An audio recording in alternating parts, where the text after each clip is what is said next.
pipeline means the simple way I can say execution, fetching of the second instruction and the execution of the first instruction takes place simultaneously.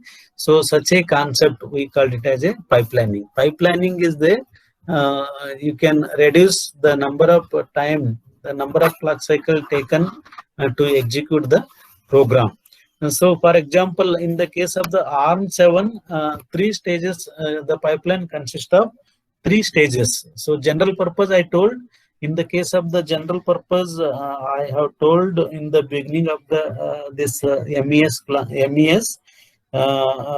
second or third class, I told what is this pipeline for general purpose. So, in that I have shown only the two stages. One is a fetch and the other one is the execute. So, in the case of the ARM7, three stages are there: fetch, decode, and execute. Okay. So, what happens? For example, if you are having three instructions in a program, okay. So, one instruction is in the fetch cycle. The second instruction is in the decode cycle, and third instruction in the execution cycle. But all the instructions should pass through these cycles: fetch, decode, or stages. Fetch, decode, and execute. For example, when the processor start executing the program consists of, I will show you. The program consists of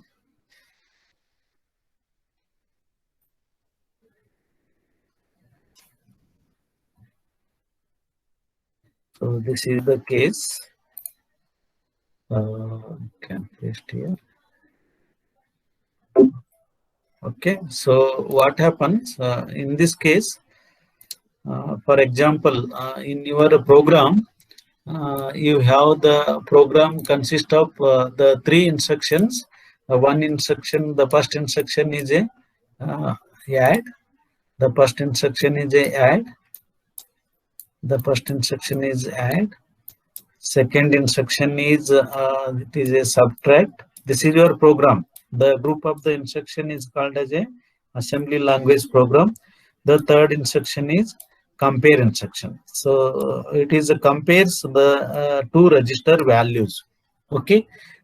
So first what happens? The instruction add is bought from the memory. So these are written in the memory. So these are written in the memory. Add, subtract, and compare. First it bought the instruction, first instruction from memory to the processor register, what you can call it as the fetching. Okay. In the second cycle, the add will come to the decode stage. Decode stage means it is ADD is not understood by the processor. ADD has to be converted into the machine language. So the conversion of the ADD into the machine language, we called it as the decode stage. Okay, so decode is very important. Whenever instruction come to the processor registers, so before performing operations on this instruction, it has to be converted into the binary form. So that conversion we called it as the decoding. So second, the first instruction is while the first instruction is decoded. So meanwhile, the second instruction is in the fetch cycle. Okay. So like that, the next cycle, it come to the add is come to the execution. The subtract will come to the decode stage. The compare is come to the fetch. Okay. Please note that if there is no pipelining, what happens? Add is executed in three cycles. Add is executed in three cycles. This is how first add has been fetched. Add instruction is fetched. Add instruction is fetched. Okay. Then add instruction is decoded. Add instruction is decoded. Add instruction is decoded. Then third cycle, the add instruction is executed. The add instruction is executed. Okay. So next what happens? The subtract instruction is fetched. The subtract instruction is fetched. Okay. the subtract instruction is decoded. Subtract instruction is decoded. Then subtract instruction is, so it is a executed. So subtract instruction is executed. Okay. Next, what happens? Next cycle, the instruction, the compare instruction is fetched. The compare instruction is fetched. Next, the compare instruction is decoded. Next, the compare instruction is, so what you can call it as a executed. The compare instruction is executed. Whereas in the case of the pipeline, please make a note, very important. Okay, so all these, see, when the add instruction is decoded, the fetch is free. The fetch is free. Like that, when add instruction is executed, the fetch cycle as well as the decode cycles are free. Whereas in the case of the pipelining, what happens? All these cycles are busy. One or the other instruction they are performing. For example, so in the second cycle, decode is performing decode operations on the add, whereas the fetch is fetching the subtract operation from the memory. So in the third cycle, the execute cycle is performing addition operation, whereas the decode is performing subtract operations, like that fetch is performing the compare. So all these cycles are busy in the case of the pipeline, whereas in the case of the non-pipelining, what happens? The fetch is performing, the decode and executes are idle. So when decode is performing, the fetch and executions are idle. So this is not so in the case of the pipelining. So because of the fetch, decode, executes, they are simultaneously busy performing one or the other instructions. So for example, the execute is performing first instructions, the decode is performing second instruction, the fetch is performing third instruction in the third clock cycles. While doing this, so the processor is saving lot of the time, whereas here you can take separate time for the fetching, decoding, execution of the each instruction. Hence it is taking a lot of time. The time is going to lapse like anything. So if time lapse, it is consuming more time, then that indicate that we are not utilizing processor time efficiently. So in order to utilize the processor time efficiently, so we use the concept called as the fetch. So in the the pipelining. So in the pipelining, most of the cycles are busy.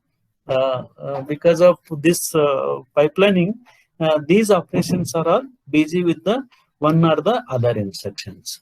Okay, this is the advantage of the pipelining.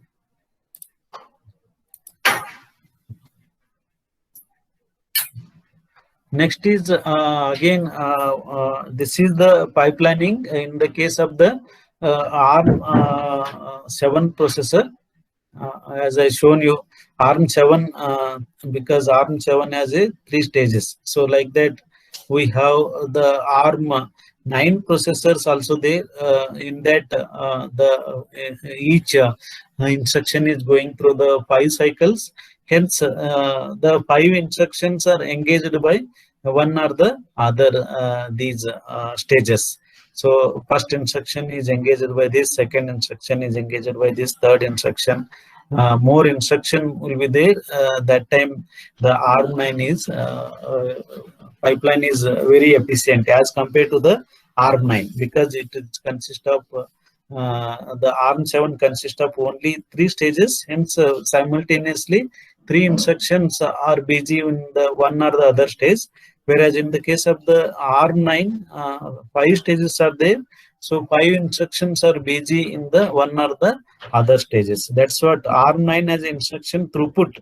Throughput means execution per cycle, per second. You can call it as a throughput. ARM9 has instruction throughput of around 13% more compared with an ARM7.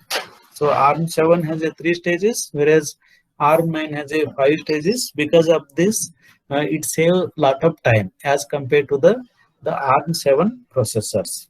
This is the advantage of the ARM9 processors. Whereas like this, ARM10 has a then 6 stages. This is somewhat ARM10. If you are comparing with the ARM7, it is 34% more than the ARM7, because ARM7 consists of only 3 stages. So 3 instructions are in one or the other stage, whereas in the case of the ARM10, the 6 instructions are in one or the other stages. This is the advantage of the pipelining. Pipelining means all the stages are busy. Without pipelining means one stage is busy, the remaining are idle. So this is without pipelining, what happens? Each instruction, in the case of the 5 stage, each instruction is taking 5 clock cycles. If you are having 5 instructions, so they take 25 clock cycles. If you are using pipeline, almost 25 has been brought down to the 10 to 12 clock cycles. So if it is brought down to the 12 clock cycles, so a lot of time is saved, the processor time is saved. Hence, we can utilize the high-speed processor very efficiently. So it is possible with the help of the pipelining. So simple way you can define most of the operations, because each instruction in the general purpose, 2 stages are there, execution and the fetching. So while executing the first instruction, it simultaneously fetches the second instructions also. This is the advantage of the pipelining. Pipeline executing, some of the for interrupt enable, we are using the instruction called as a MSR. MSR instruction is used to enable the IRQ interrupts. So until and unless the MSR come to the execution stage, the interrupt is not enabled. Okay, it clears the I bit in the CPSR to enable IRQ interrupts. So I bit is set to the 0. It is allowed the external devices can communicate with the processor. So once the AND instruction enters the execution stage of the pipeline, the IRQ interrupts are enabled. So this is the condition for the to enable the interrupts. So it uses the different instruction. One instruction is MSR, the other instruction is a add, third one is AND. So once AND come to the execution, the interrupts are enabled. Interrupt enabled means the external devices can communicate with the processor, or otherwise the processor is executing the user programs only. It is not at all going to handle the external devices. So until and unless the IRQ bit is set to the 0, if it is set to the 1, the external devices are masked off, disabled. If this is set to the zeros, the external devices are enabled to communicate with the processor.